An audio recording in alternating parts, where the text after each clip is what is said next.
We just saw an example of a line chart. So one of the nicer, newer features of Excel and their charting capability are things called sparklines.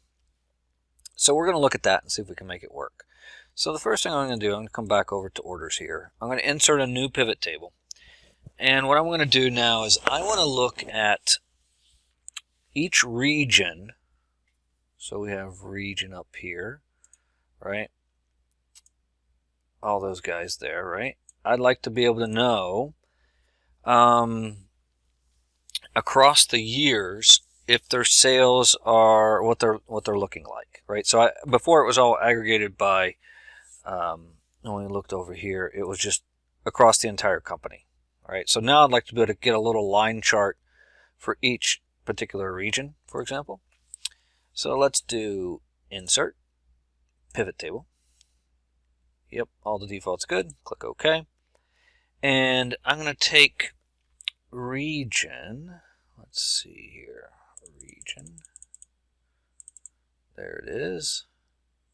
Throw it into rows.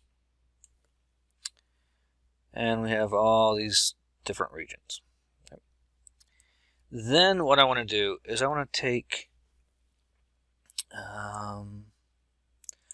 from before when we had it broke it out here, right? I'm going to take years. I'm going to throw that into columns. And then I'm going to continue with sales as our example. So revenue. Take sales, throw it into values. Right? So now what I have, actually I'm going to go ahead and edit the value field settings to be a number format of currency. Click OK. Click OK. So now what we see is we have different values across the years for each region.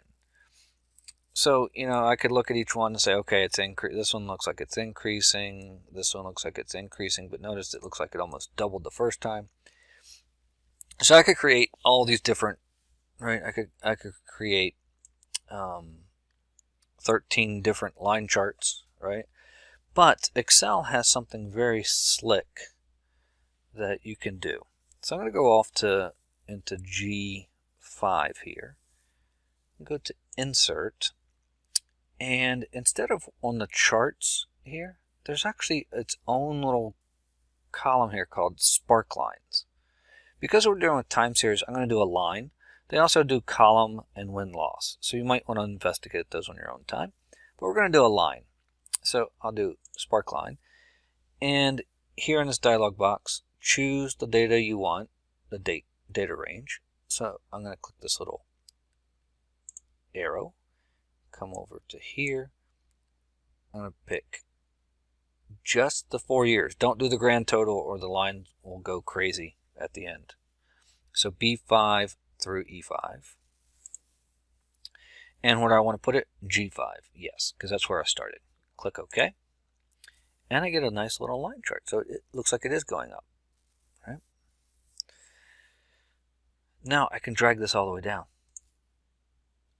And now I've got these nice little spark lines, little line charts for each one of these.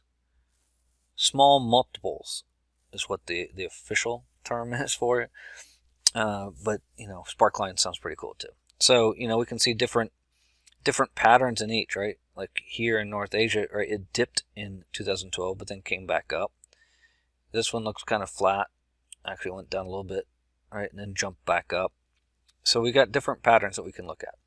Now, how do I get rid of that? Well, what happens if I hit delete?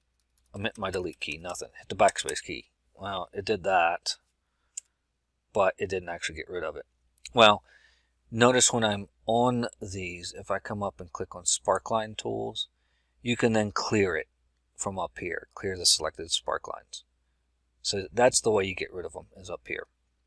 So any of this stuff here, right, you can also change the sparklines if you didn't make it right the first time under Sparkline Tools after you've created one. So that's very useful, relatively newer capability in charting for Excel that makes life a little bit easier, or all right, because the visual here is a little bit easier than looking at a table of numbers.